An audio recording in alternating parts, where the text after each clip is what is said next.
Hello? Hey girl, what's the tea? You know it's me, Queen D. Girl, let's have a kiki. Ladies and gentlemen, welcome to I'll Call Ya with our host, Black Dahlia. That's Miss Dahlia if you're nasty, honey. Let's get into it. Ladies and gentlemen and my non-binary peeps, welcome all the way from Seattle, my lovely sister, Bertha Baby. Hi, hello everyone. So excited to be here.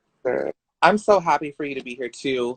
Like I said, we were talking a little bit in Kiking, kind of catching up. So happy to see you. So happy to be able to talk to you. So like I said, let's kind of, how have you been? How has everything been going as of right now in quarantine? Yeah, things are still crazy. Seattle is still, the county that Seattle's in, we're still in phase 1.5 of reopening. So things are still real lockdown tight. Shows haven't happened. I've seen a couple videos of people performing in parking lots for parked cars.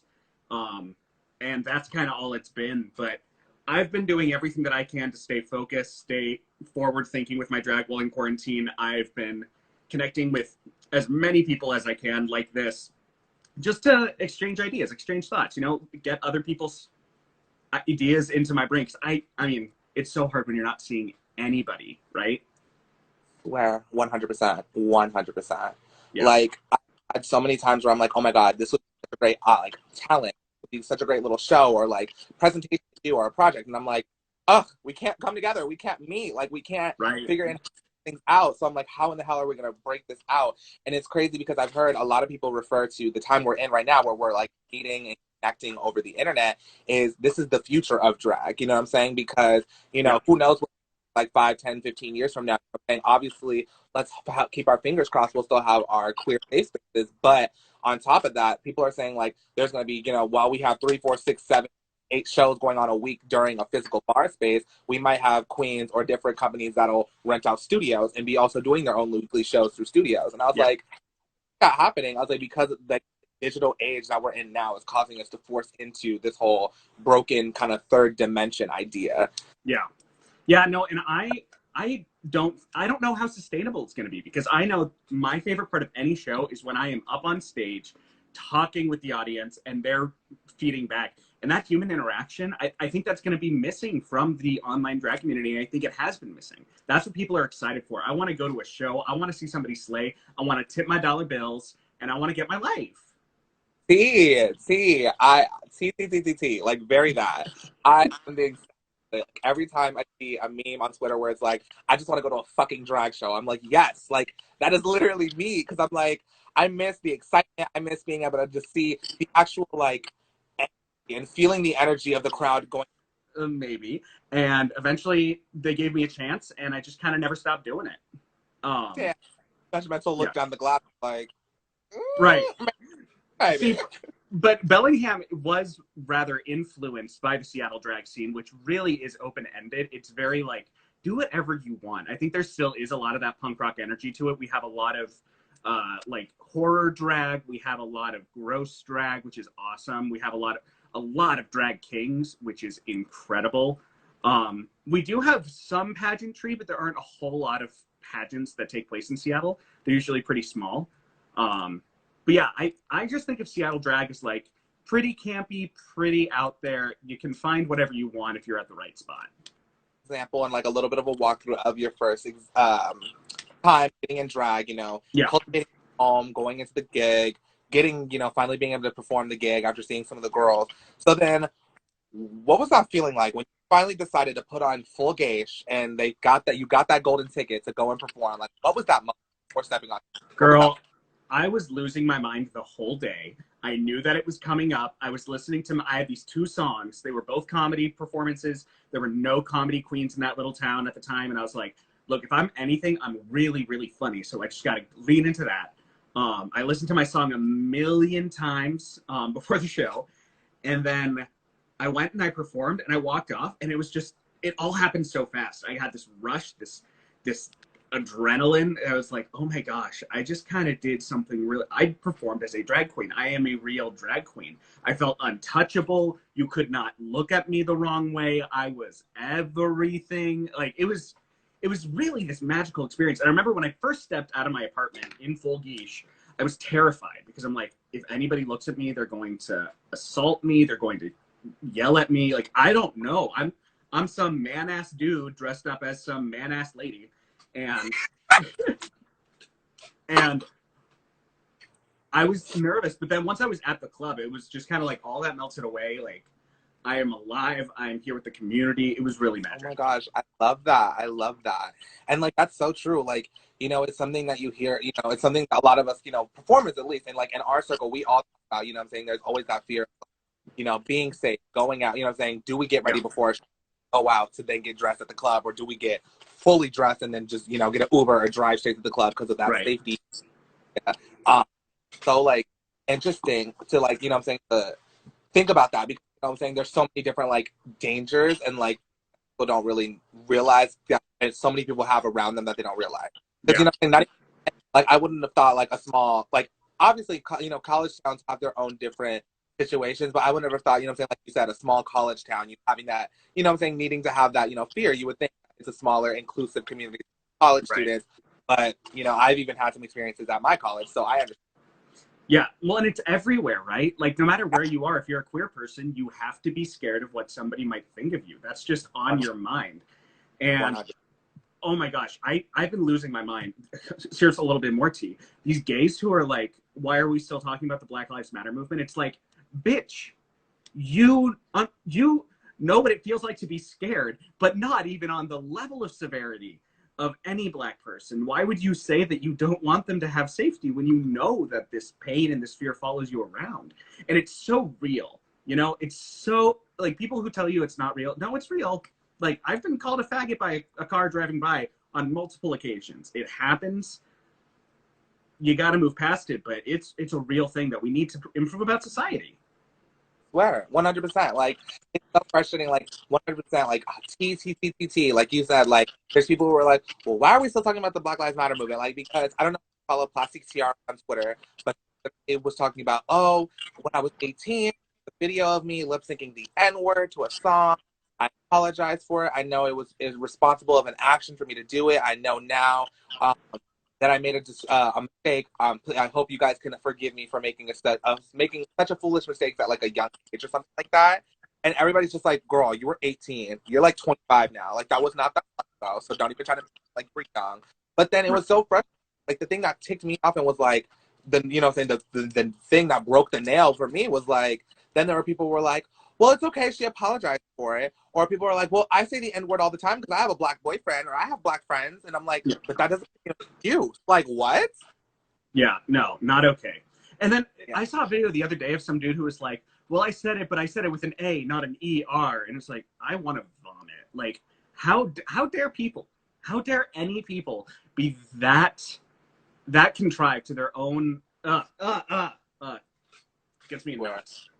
That was how I felt when I saw that video of that couple who was trying to cover up the Black Lives Matter mural in, I think, LA or in New York or somewhere, where they had just put it out. She's like, no, racism isn't a thing. Black Lives Matter need to be a thing. This doesn't happen in my town. And I'm like, Karen, go somewhere. Like, what is happening here? Girl, she says it doesn't happen in her town and she's doing that. She's doing it in her town. That's what I'm saying. So I'm like, sis, it doesn't happen in your town. You don't see it because you're doing it. Like, right. Like, nice try. All right, I was like, I can't with people. But thank you so much for that input. I really appreciate that, because there are, you know what I'm saying, like, I've known some performers, and I've seen some performers, you know, being on Instagram after watching some feeds. Like, I understand maybe some people don't want to get involved, or some people feel like it's a very uncomfortable topic, but these are topics we need to talk about. And I feel like for someone as like us as performers, you know, being advocates for people's voices, for queer people, for people who feel like they don't have a voice in like ways, I genuinely feel like, you know what I'm saying, there's no reason your platform you should not have at least say, here's the ways to donate to a good cause. Here are ways you can educate yourself. It doesn't even have to be, oh, sign all these different petitions, or I'm blacking out my page, or anything like that. You literally can just say, here's a post that gives information about something, or go support your local Black businesses, or different things like that. It takes a simple, like, we're not asking for grandiose things, because we're not asking you to go be the next trending thing that says, oh, look at this person from the Black Lives Matter movement. Like, We just want you to know. We want to know that you're not out here calling us the N words with the hard R's and everything behind our backs when, you know, Bobby, Sally, Sue, and all them want to be talking crap. Right. So, yeah. Yeah, it's something. And I feel like people just really don't realize white fragility is a real thing. Like, it's not just this slur that people are using. It's like, no, there are studies that have been conducted that prove that white people feel uncomfortable talking about race. I've experienced it, but me just being like, oh, I'm uncomfortable, I don't want to say the wrong thing. Bitch, learn, read a book, like, figure it out. Don't just call up your black friend. I just don't get it. Like, bitch, get learned. Where? It's all, like, it does not take anything out of your time, your energy to literally just Google, you know what I'm saying? Google, what's going on? You know what I'm saying? Figuring out, because it's just like, I just feel like everybody tries to have this excuse of like, oh, I didn't know, or no, that's not a thing, or when I was growing up, that I talked about in my family. Okay, that's fine, baby girl, but you're not in mommy's nest anymore. Like, right. You need to a greater world happening outside of you, and that's greater than you and what was in your four-walled family unit growing up. Right. Yeah, and I feel like people just can't handle saying, sorry, I messed up. I did something wrong. Like, there always needs to be an excuse for it. It's like, if you just owned up to your actions, if you just said, yeah, I did this, I recognize that it's wrong, I won't do it in the future, and leave it at that.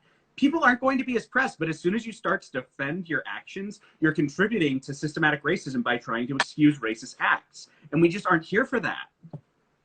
Period. Not at all. Period. Not at all. Yeah. Oh, my gosh. Thank you.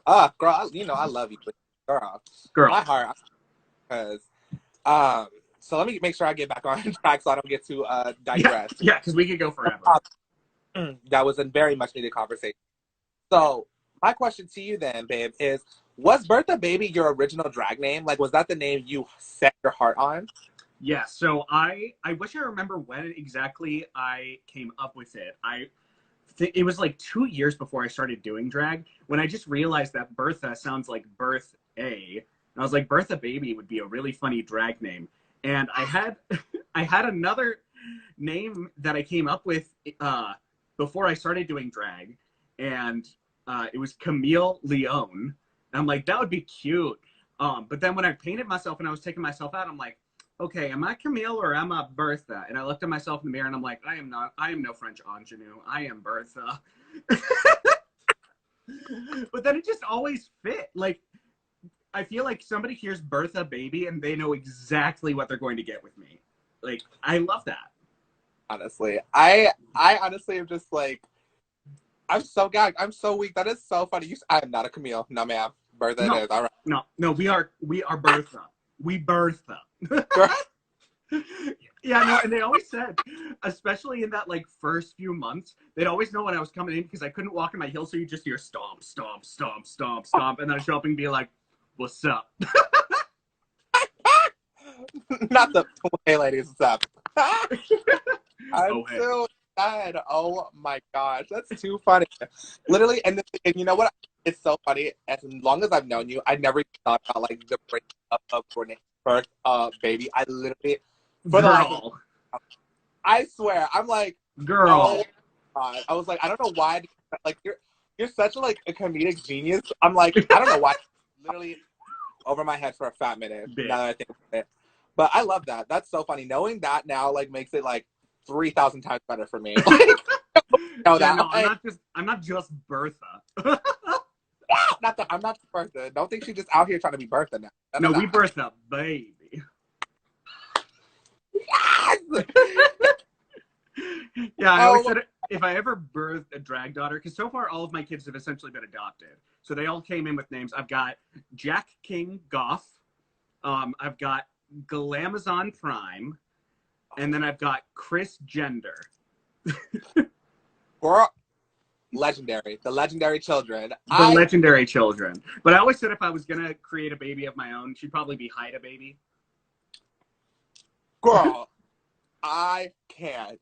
Oh my. You know what? No. Oh, you know what? I'm not you, girl. I can't. We're not doing the Casey Anthony bit.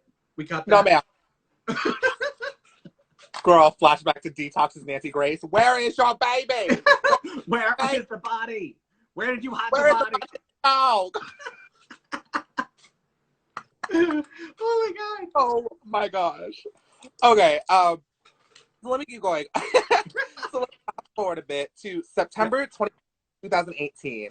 So can you tell me and the listeners your experience with the Miss Bellingham pageant, please? Yes. So Miss Gay Bellingham, I started drag the January before that. It was January 3rd, and I had kind of been seen in the Bellingham drag community from when I started. I was the only girl doing comedy. I was good at drag. The makeup stuff we figured out later. The hair stuff we figured out later. But I was clearly a good performer. And the show that I started at was a charity show. And I really liked that. Okay, yes, I am getting some vanity for this, but I'm also helping donate to a good cause. So the organization that hosted that show, they did the Miss Gay Bellingham pageant every year. And somebody eventually approached me and was like, hey, you should think about competing. And I was like, okay, I'm into it. I was a little bit nervous only because I was so new on the circuit. And I ended up running against one other girl. There were 3 titles. There was Mr., Ms., and Miss. And I ran for Miss. And I was against one other person. And that person had been in the community for like 6 years. Yeah. And but I really wanted to win. And I always felt like I'm not going to sign up for a competition unless I'm winning. I'm not going to waste my time that way. And so I printed out little business cards to campaign with before the show that had my Instagram handle on it and offered 10% off your first BJ. And I went around and I handed them out to everybody before the show. Oh my God. Yeah. And I would just kind of, I would hand it to them, they'd start to read it, and I would just kind of wait until they finished, and then I give them a little. And so we were off to a good start, and we did a couple performances, and we answered some questions, and then I got offered the crown. And during my reign, we were able to raise over $10,000 in scholarship money for queer students at the university in our town, which I was so proud of. I was so proud that I was able to help that happen. I took over the charity show. I started hosting it, and during that time, we like almost quadrupled our weekly donations. Like we were making coins, and we made this scholarship fund, and that's one of my proudest achievements since doing drags, knowing like, okay, I really did help raise money to help kids go to school. That's like really, really important and special. And it got me out kind of into the Seattle scene. All throughout the state of Washington, there's Miss Gays in every city, and we come to all these different events. And I got to meet people. I got to get my name out there, which really helped when I eventually moved down to Seattle and started putting my foot in the door. Right.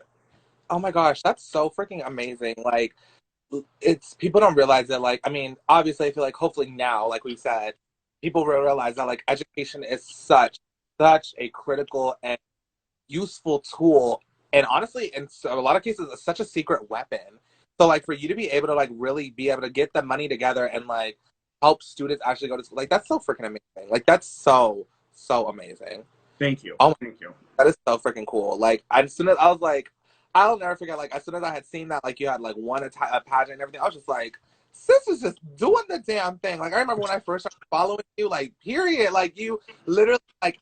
I remember your first post I had seen you post. You were like, well, the first post I was exposed to, you literally were like, support your local drag, charity show, this show, this show. My sister does this show. And I was like, girl, you better do the damn thing. You better plug yourself, plug your sister. Oh, girl. Out. We turned Bellingham out. When I started drag, there was one show, or there were 2 shows a week. One was basically dead.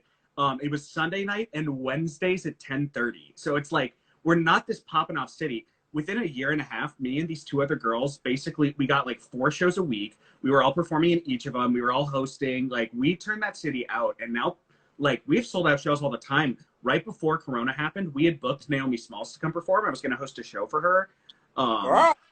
Right? Like, we were making the moves. Like, it was cute. It was cute. That's what I'm talking about. Come on, eggs. Come on, bitch. Right. Oh, my gosh. That's crazy. Like, you're literally like a freaking superstar. Like, you're literally just like taking over. Like, and it's so crazy. You're just like this drag superhero. And it's like, and it's crazy because like, I think that's why I'm so like gravitated towards you, because I see so much of like me and you, because that's how I am. Like, I was like, more shows, more opportunities, give people that space, give us more entertainment, give us more spaces for our community to come together. You know what I'm saying? Let's do more and cultivate the community. That's all I've ever been a part of and all I've ever really wanted. Like, something I've noticed a lot about in different, like, I'm not even gonna say like Arizona drag, because like it's kind of like, I guess you could say, a little unfair to generalize it as drag, but I've seen a lot of like drag situations or systems where it's like people are just very like undercutting and like, oh, that bitch gonna cancel her or, you know what I'm saying, or like, oh, you know what I'm saying, like a lot of people's like reputations of like, you know, how catty they can be or how rude they can be, or girl, you better make sure stuff packed up before the end of the show because you might have a costume go missing because if do is here. And I'm like, that's great. Like, there should never be you know what I'm saying, obviously shame on that person if you're stealing from your sister. Right. Or, like, there shouldn't, you know what I'm saying, I feel like there shouldn't be a situation like that in our community anyway. No. We already have stealing from every aspect of our culture, whether it's physically, visually, emotionally, musically, creatively. So it's like, why would we even be like, why should there even be this level of untrust between each other as a community? Like, come on now. Right. Yeah, no, and I felt super lucky. This last year, there was one gay bar in Bellingham, and then there were two. And I stopped working with the first because they were not doing what I thought was ethical with how they were managing drag shows. And I got hired by this other bar to start a new show there.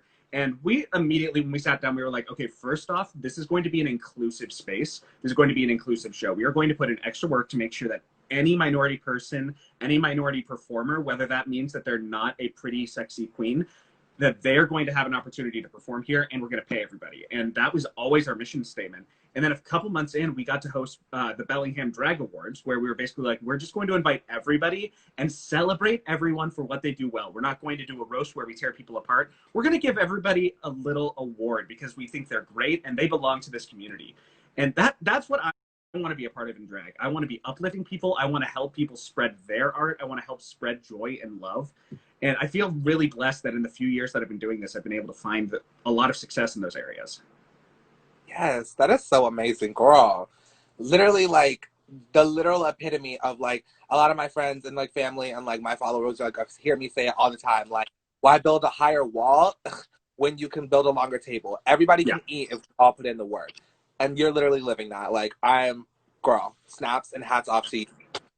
Absolutely. Thank you so much to the community. Like, I know I'm not even being directly affected, but like you probably don't realize, or like people don't realize, it's the things that we do in our own communities, in our own backyards, where we start, that can literally plant a seed in some, you know, queer youth kid's life. Like, you know what I'm saying, people don't realize one of the recipients of your scholarship could then go and do the same thing. They could travel on and professionally end up the exact same thing, start a scholarship fund for students and just start that legacy. And it's just so beautiful. So I just want to say, like, thank you. That's such an amazing contribution. Thank you. Thank you.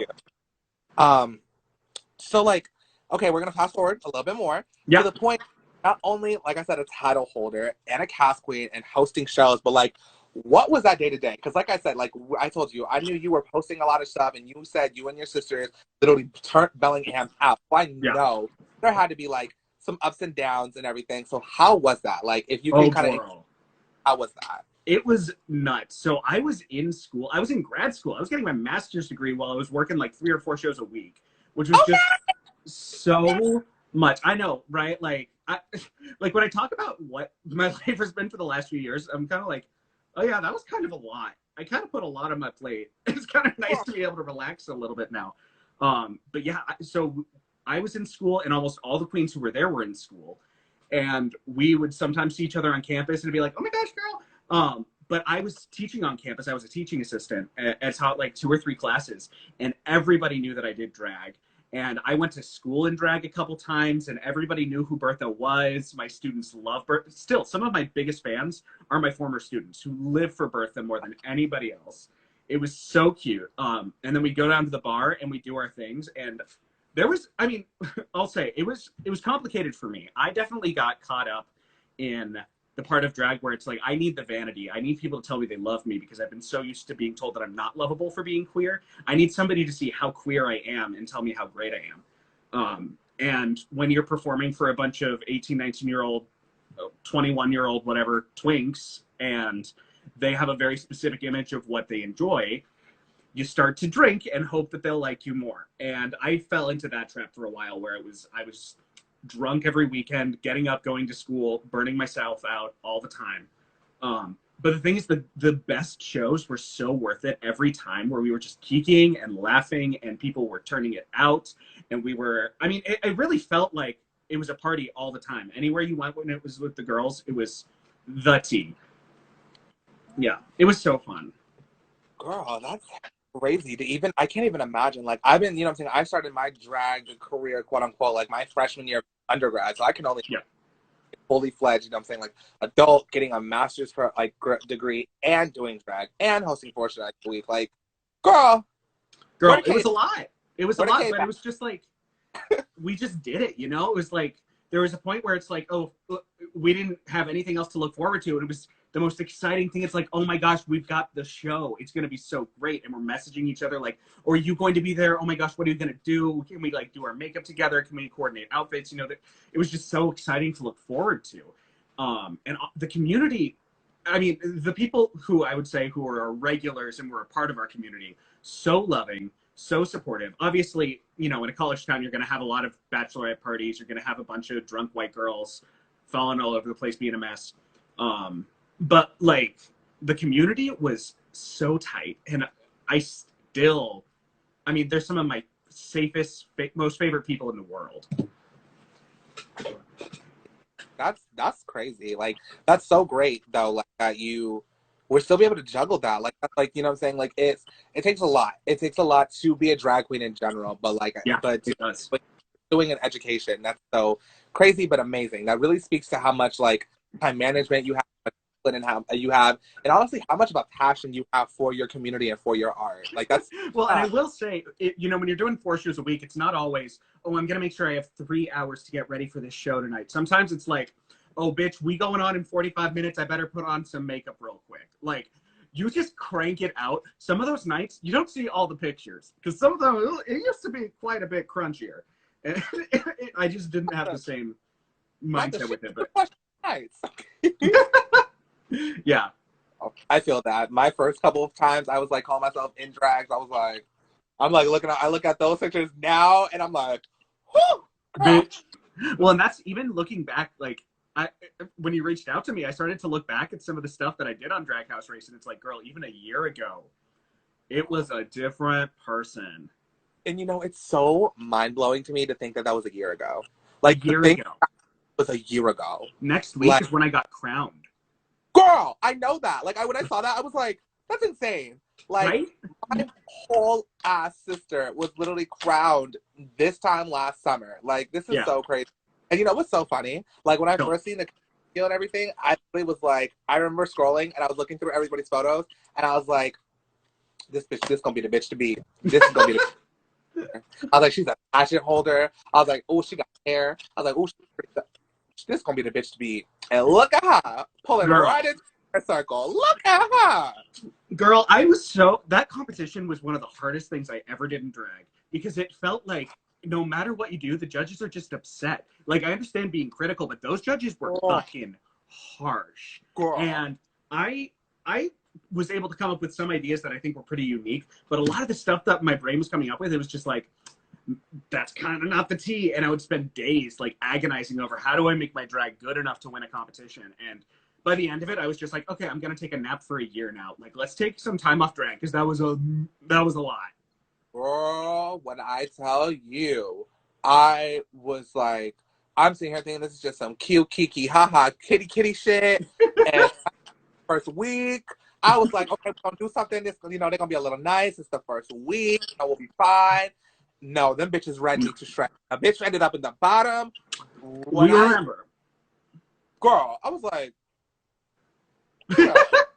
I was like, I thought it wasn't that good because the bitch wasn't padded. She wasn't cinched. Makeup wasn't that damn good. And then the lights in the bathroom had me looking yellow.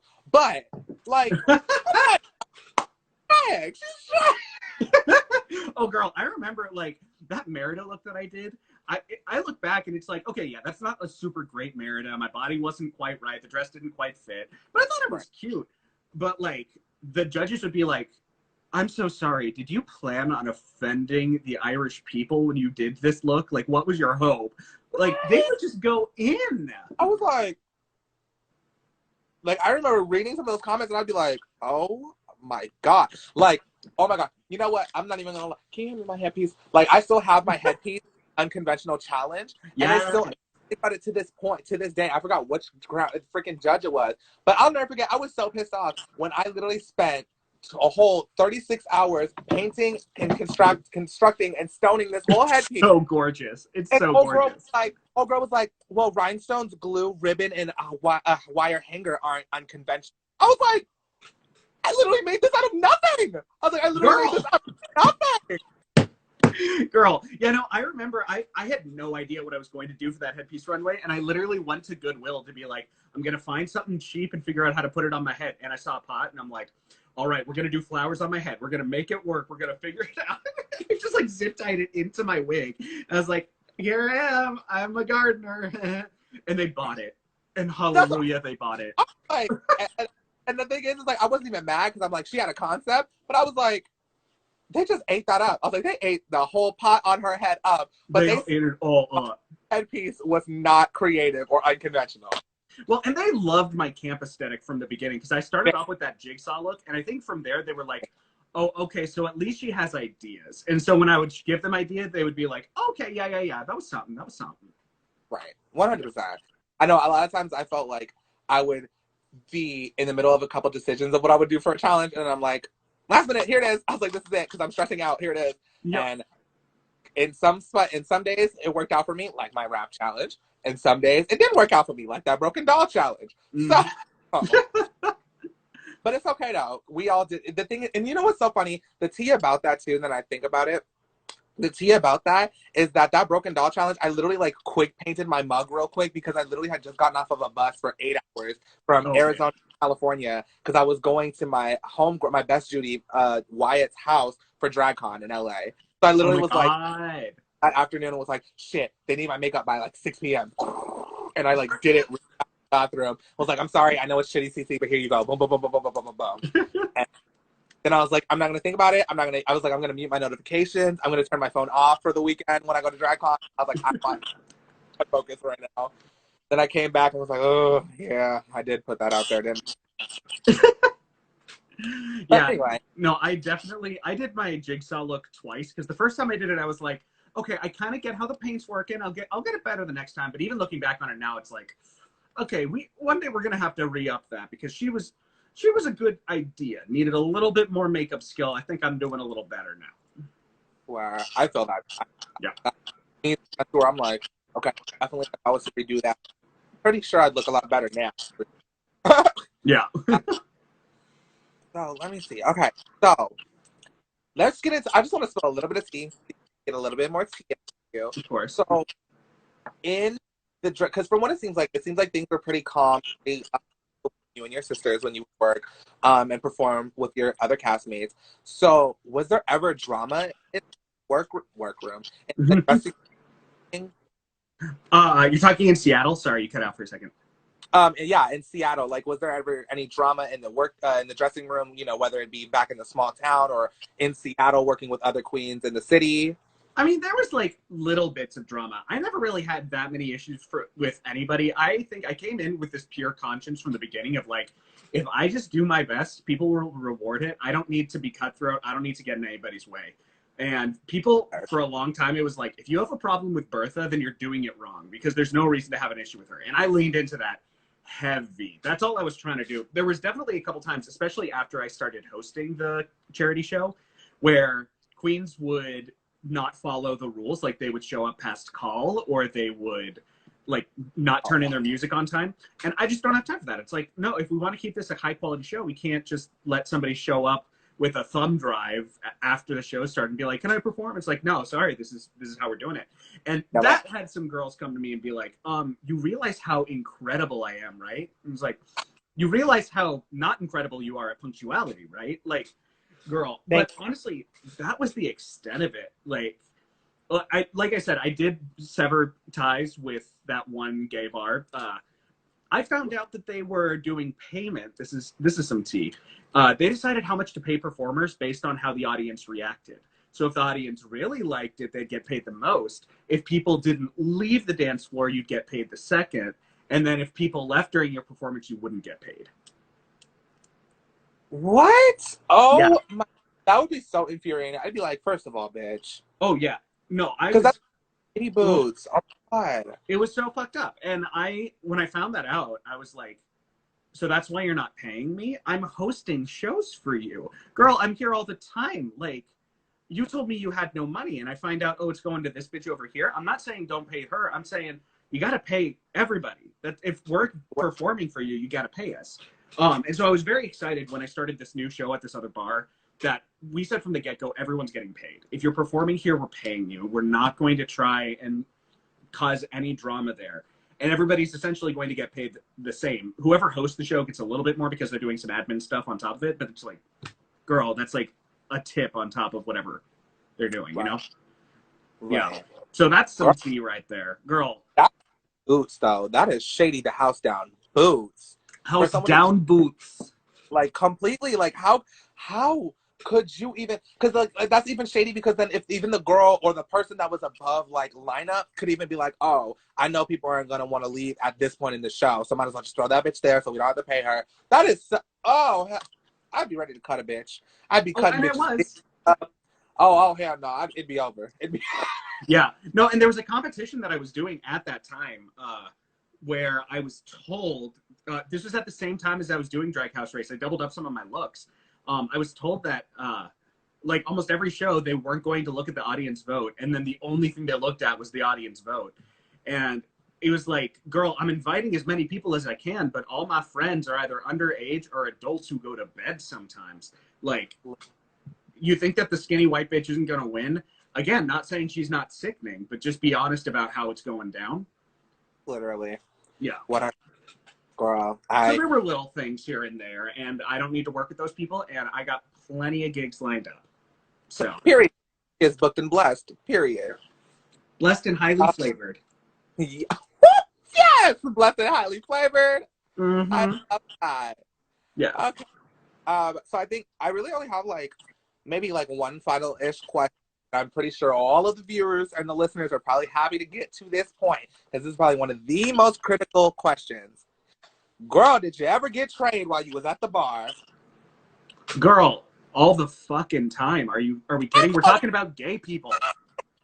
Honey, literally, like, now I'm a very specific taste. Like, some people are really into chocolate. Everybody's into chocolate. But then, like, those people who are really into arugula, you know, those are my people. The ones who have that specific taste. I do very well with the bears, and when I go to a bear bar, they eat me up. Yes. Oh, that's cute. I'm so proud of myself. Literally, last question, and we have about 2 minutes left. So, oh my God, look at us here and just say thank you so much again for your time, sister. I love you so much. You're absolutely. You will forever be my drag house queen. Is there anything else you want to say? If anybody want to tip, if anyone wants to tip her, go ahead, Bertha. Say your cash, Venmo, anything like that, and go ahead and plug. Yep. So you can find me on any social media at the Bertha Baby. On Venmo, I am Uglygerman. Don't ask. So you can tip me there. And also, last thing to say is, don't forget that they still haven't arrested Breonna Taylor's murderers. Thank you. Mm-hmm. That's where we can end it. Thank you so much again, sister. Yes. I love you so much, and have a great evening. Mm-hmm. You too. Love you, babes. Mwah. Bye-bye. Bye. Yeah, so that was it, y'all. Thank you so much for tuning in for our season premiere of I'll Call You with Black Dahlia. Thank you again so much to the Bertha Baby. Thank you so much to my little cousin Malaysia as my production assistant and my PA for lighting, helping me with everything that's been going on here at home. Thank you, everyone, for coming, whether you got to come in, you know, at different times, periodically. Thank you so much for listening, and I'll see y'all next week with another amazing guest on I'll Call Ya with me, Black Dahlia, Miss Dahlia F. Nasty. Bye, darlings.